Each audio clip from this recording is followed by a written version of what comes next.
Cara, olha só, eu acredito que a coalizão e ter alianças ela é importantíssima. Eu mesmo converso com todo mundo. Só tem algumas figuras que eu não converso porque, de fato, é insalubre. Mas eu converso com todos e não tenho nenhuma dificuldade em falar isso, né?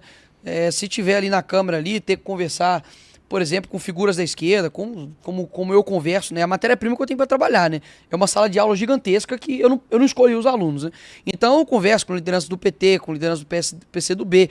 Fizemos várias reuniões por conta da CPI do dia 8 para poder negociar. Então, ou seja, há um limite para negociação e para coalizão. O que a gente não pode deixar é com que a população, né, a opinião pública, acredite que nós estamos assim cedendo ou que nós estamos assim fazendo uma coalizão que ultrapasse o limite daquilo que nós vivemos, por exemplo, em 2018, né? No âmbito de não se aliar ao Centrão, no âmbito da gente permanecer firme com naquilo que a gente acredita. Por exemplo, PEC das domésticas. O Bolsonaro, se eu acredito, foi o único ou um dos únicos que votaram contra. Na época tomou pancada até.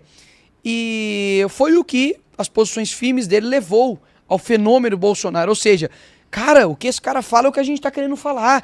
Só que a gente estava escravizado a um discurso que, se eu falasse isso no meu trabalho, eu ia tomar pancada, eu ia ser cancelado. E hoje não.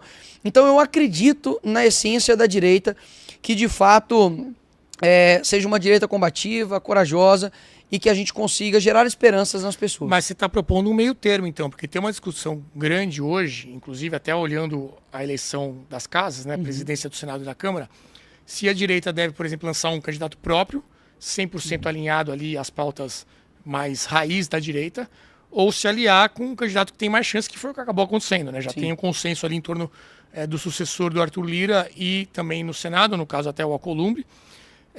Porque, por exemplo, se você fica do lado perdedor, você não tem acesso à presidência de comissões.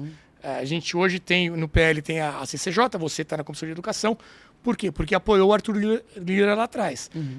Você, nesse debate, você é a favor do que, então? De lançar uma candidatura própria ou de se aliar a quem vai ganhar para não ficar de fora do espólio ali do poder? Não, mais uma vez, eu sou a favor de analisar cada caso é um caso.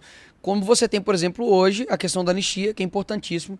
Não dá para brincar com vida de pessoas. Então, ok, é justíssimo apoiar um candidato à presidência da Câmara que tenha um acordo para que essas pessoas recebam a anistia. De novo, o Nicolas está dizendo aqui que já tem um acordo. Não, isso aí e vai ter anistia. Isso aí é de... Até mesmo porque, se não houvesse acordo, não estariam falando... Você já combinaram com os russos? Não, pois eu não, mais uma vez, não fiz parte de nenhum trâmite desse acordo, só chegou de fato até nós de que há esse acordo. Não é à toa de que agora estão falando que a anistia foi pro ralo, né? Ou seja, se não tivesse um acordo, não estaria pro ralo.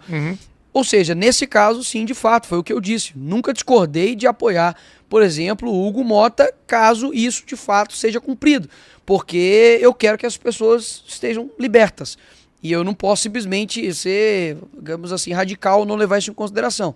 Certo. Agora, para outros aspectos, eu de fato preciso ver a estrada da realidade. De que as nossas prerrogativas, elas não teve nenhum tipo de avanço no sentido da defesa delas. Nós tivemos aí Carlos Jordi, que era o até então líder da oposição da Câmara, tendo uma busca e apreensão sem lé com cré. Você teve Deltan perdendo seu mandato. Você tem agora Marcel Van Hatten, Cabo Gilberto, acredito que Eduardo Bolsonaro também sendo processado por fala em tribuna. Eu também, por fala em missão oficial, sendo processado. Ou seja, o que de fato avançou para a direita de ter feito uma coalizão. Então a gente precisa colocar isso, conversar, fazer uma autocrítica para poder chegar em um consenso. Então assim, eu não estou falando pela direita aqui não, estou falando por mim. Existem outras opiniões? Sim, o que a gente precisa ter maturidade é compreender que uma divergência interna não significa uma traição. Sim. Ou como é que fala? Você está desertando. E muitas das vezes, né, saem matérias aí esdrúxulas falando que Nicolas cada vez mais longe do clã Bolsonaro. Na mesma hora eu liguei pro Bolsonaro de chamada de vídeo. Na verdade eu mandei um áudio pra ele me ligou de chamada de vídeo rindo. Falei, pô, presidente, tem que entender quem que tá falando isso aí pra poder ficar gerando, sabe, uma divisão, um atrito ridículo.